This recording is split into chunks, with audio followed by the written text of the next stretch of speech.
Wicked is kind of in this weird spot now where if you're in the musical theater community and you say it's one of your favorites, people are like, well, you just haven't seen other things. Yeah.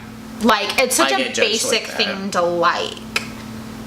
Like, people just sort of assume that because it was... It goes in the kind of hipster direction where everybody kind of acts like, oh, if you like the popular thing... Well, and then I turn around and be like, oh, really? Because my next favorite is Carrie, so let's, like... And Wonderland, so, like, let's go there. Pirate Queen. Let's just start, like, ripping all the BS shows out.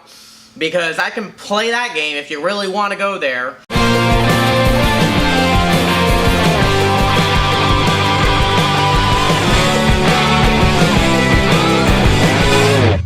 Wicked is great because there's a ton of bootlegs. You can watch all the different performers and all the different shows. I have my favorites, not bootlegs, performers. I think my favorite thing about that though is when the cast of German Hansen revealed that Ben Platt has seen like every bootleg and has all of his like rankings for like who's good in the roles, and it's like, oh, now I really don't feel bad about watching bootlegs if the son of the person who produced the show has seen all the bootlegs. At that point too, like, yes, they're doing the best that they can in the theater to like prevent that, but also if they get out, people are still going to come and spend the money. Yeah. It's been going for 15 years and it's still going. Well, and I think that's the difference between like, it's like Wicked and Riverdance. Riverdance has live streamed huge chunks of the show. They've released DVDs and VHSs of different runs of the show. The anniversary DVD that I have, like, the same number will intercut between like 3 different recordings with completely different costumes, and they're just sort of like, yeah, we're gonna show you this because you're gonna come see it again. Like, if you like it, you're gonna come see it again. And I really wish that more shows took that tone. Like, well, I think what's nice about the bootlegs is not necessarily like I get to see this show online, but there's a couple. This is a whole separate discussion at this point, but we're gonna put it in anyway. You know, I like watching Wicked clips because there's not a whole lot of shows that are in full out there. There's a few for Wicked, but like there's more clips of different songs. I like watching performers that I don't get to see, no matter where they're at, who they are, what time period they're in, tour or New York or San Francisco or Los Angeles or Canada, England, wherever. And then comparing and contrasting the different stylizings of how they portray those characters. I really appreciate that. I like hearing the different things that the orchestra does because there's some like added drum stuff sometimes, there's some added horn section instrumentals, and it's just really pretty. The other thing that I like about boots and bootlegs, same thing, is when it's a show like Wonderland or Pirate Queen or Carrie or the UK version of Wonderland where they ran for like a hot second and they were gone. If you didn't catch it. And if you don't get up to wherever that's at, you will never see the show. So being able to like visually watch even a glimpse of what happened on that stage. That's almost like a time capsule. Yeah, and then for us being theater, I guess we can call ourselves theater producers. No, we're producers. It's more of a research thing to see how the different techniques are done. We do a lot of things where we have to get creative with a lot of our programming and shows, and because we don't have the budget for these big things, or we're in the middle of a library space, and there's not a whole lot you can do with that. So watching and seeing how these other shows accomplish what they need to accomplish to tell their story and planning what we can do. I feel like there's been a little bit of a rebump in movie musicals because we've got West Side Story coming. Well, I think that it started, I think, with Hairspray. No, Chicago. No, well, Chicago and then nothing for 5 years. What came out in between that time? Chicago was that random, like, where did this come from? Well, think about the amount of time that it takes a production to get rolling. Chicago went well, and everybody went, oh, this door is open again, but no one wanted to rush it and bomb it. Well, Hairspray wasn't even open at that point. But there was also nothing really booming on Broadway at that point. Well, what year did Chicago? Chicago came out in 2002. The musical was revived in 96. So I think they saw the potential of like, oh, this hasn't been adapted yet, so we can try this and see what happens. 2002, Yeah, because so that High School Musical came out in 2006, and it wasn't even just the idea that musicals were popular again, but that the young audiences were willing to buy into musicals again, because then you see a bump in things like Hairspray, which is very teen-oriented. And has Zac Efron in it. yes, they were able to start kind of rolling these things along, and we have seen the musicals trend continue. It's been like doing this a lot because nobody really knows what's gonna happen, and then you had like Mamma Mia, and then we had Mamma Mia 2, like, and then La La Land did okay, Les Mis, and then you had honestly the one that still turns everyone's heads is Greatest Showman. Like, where did that come from? Yeah. What happened with that? What is this? And we're probably going to start seeing more of that crossover again between Broadway and film. So we're finally getting Wicked. You know, Dear Evan Hansen is going to end up on film at some point. You know it. Like, I don't know how long it's going to take. They've just released the book, so like it's still rolling. But Pasek and Paul, between Dear Evan Hansen and Greatest Showman, like, and we're going to get so much stuff. Yeah, we're going to get so much stuff. Where is my remake of James and the Giant Peach? I was about to say, I think that's where that's going. That sure is. Where is it? Because their version's better than Disney's. Yeah. Disney did what they thought was good. It's an iconic film. Yeah. Yeah. It's an iconic film, and it does not look like other children's films. No. It just... They were trying to capture the weirdness of Roald Dahl, and I think they come closer on that movie than they do on a lot of others. Yeah.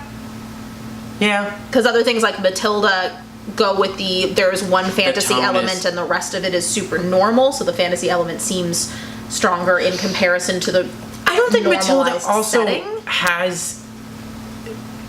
Matilda has more of a normalized story and setting, though, compared to James and the Giant Peach, where, these buttons grow giant. BFG, same thing. Fantastic Mr. Fox, same thing. Willy Wonka, Willy Wonka's kind of that like middle ground, I think, for Roald Dahl stories and musicals. And now we have West Side Story's coming. Yep, West Side Story is coming. All the Disney remakes. There's a lot happening. Yeah. And then you have trash like Beauty and the Beast. It's so bad, guys. Why do you like this movie so much? It's not good. I feel really bad for everyone that was in it. Because there was so much that could have been done with it. It's not good. I love that movie, the original. I love that plot. And I don't feel like... Yeah. I'm speaking on behalf of the deceased Howard Ashman at this point because I'm basically him. I'm not really claiming that I'm him. But I'm going to say, speaking on his deceased behalf, I don't think he would have enjoyed it. He would have said the same thing that all these other people are saying, which is, why is this so bland? Where is the energy? Where is the oomph? Where is the color symbolism? Where is my beast? Yeah. Like... Yeah, they kind of missed the point there on several levels. Like, he died working on this movie, this animated movie that everyone loves so much, and you just trashed it. Like, what? Why? What is this? And I'm really hoping, because Pasek and Paul are working on Aladdin, and Lynn is working on Little Mermaid. They're starting to bring more current Broadway people in to work on some of these newer songs and newer adaptations of these Disney animated classics. So seeing... Yes, you're correct. So Pasek and Paul are coming in to work on additional material for Aladdin. And then Lin-Manuel Miranda is coming in for Little Mermaid, which also makes sense. I think stylistically, both of those teams. Oh, this is a new article, by the way. I'm sorry. This article was published in August of 2018, so this is a new one. They're revealing some new details about their songs for Aladdin. We got to write a new song for Jasmine. Alan wrote a really beautiful piece of music. Scott is incredible. They also wrote a duet for Aladdin and Jasmine. It's a sweet song. They got to write a new verse for the original Arabian Nights. It'll release May of 2019. I'm really... This was where my frustrations came with Beauty and the Beast. And I knew that everything else was out the window at this point. Where are my Broadway songs? I was so excited to hear If I Can't Love Her in surround sound in a movie theater, and I didn't get it. And everyone's like, well, the other song's basically the same. It's really not. It's not. It's really not. It's not. No. All the new songs were so, and I don't know if it was the way it was orchestrated or... They all just felt the same. They all felt bland. They all felt like, Recycled. I just felt like I was falling asleep the entire time, especially with the new songs. But then Celine Dion gets to usually I'm not a fan of the pop covers of all these songs. Celine Dion's cover is so good of How Does a Moment Last Forever. Oh, it's God, so good. yeah. That's a good one. So now once we hit that point, I know I'm not getting any of my Lion King songs. I know I'm not getting any of my my Aladdin songs. I know I'm not getting any of my Little Mermaid songs, which is probably for the best. The only one that I'm really upset that I'm not going to get with that is She's in Love. But I'm ready for Lin-Manuel Miranda to take on Les Poissons. Yeah. Right? Yeah. They haven't announced casting for any of these. Well, they announced casting for Aladdin. Yeah. Because it's coming out in like a few months. Well, Rob Marshall's directing the Disney one. Didn't Rob Marshall do Into the Woods? Yeah, he also did Chicago. Into Chicago. So there you go. There's your like split. Into the Woods was not atrocious, but it wasn't perfection. Then you have original movie musicals that exist out in the world, which you have Greatest Showman, you have La La Land, and you have another one that's based on another property that has all new music in it, which is Mary Poppins Returns. Katie is... There's also Pirates on Stranger Tides. Oh. Yeah, I'm a little bothered right now. But then you have Memoirs of the Geisha. What is this? Rob Marshall. And Victor Victoria. Like, this list is all over the place. So Katie is not a huge fan of Mary Poppins, as she does not have the connection to it as a lot of people did. She did not grow up with it. I think from it's not bad, but I'm just kind of meh about it overall. Like, I think the musical did a much more cohesive job with the plot. Yeah. I enjoyed the pacing of the musical more.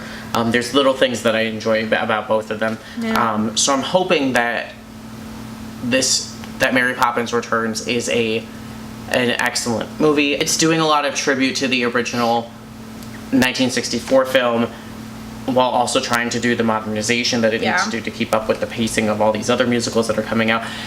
I appreciate that this is an original script based on the books. Yeah. And it's not a remake. That's what I enjoyed about Christopher Robin. Yeah. Is that it was a continuation. Yeah. It wasn't like they tried to do anything. They respected what had come before. Yeah. Musical movies, musical adaptations, bootlegs. There's a lot of things that happen. Is there one that's better? So many ways to devour content. And then you also have content like Broadway HD. You have Fathom Events. Also, Puffs is coming out on digital this month. I don't know how you missed that. So they so there's a lot of ways to obtain this media, whether it's you go see the show live, or you go see a movie adaptation, or you see the filmed version on a streaming site, or you listen to the cast recording and dream. There's many ways that you can. That's what most people do with Hamilton. Yeah, because money. Well, and Lin-Manuel Miranda said that when he was a kid, usually he could only get a hold of cast recording, so he made sure that the cast recording for Hamilton still told a full story. Yeah, which is good. I respect that. So thank you so much for watching our musical theater discussion and how you should watch it. Make sure you like this video, share this video, subscribe to our channel. Do the notifications button. Ding-a-ling. Follow us on Facebook for regular updates. Follow us on Instagram for irregular updates. Support us on Patreon because we love you. And money please. Thanks. Go see a musical or listen to one. Or be one. Or be one. Be a musical. Be a musical.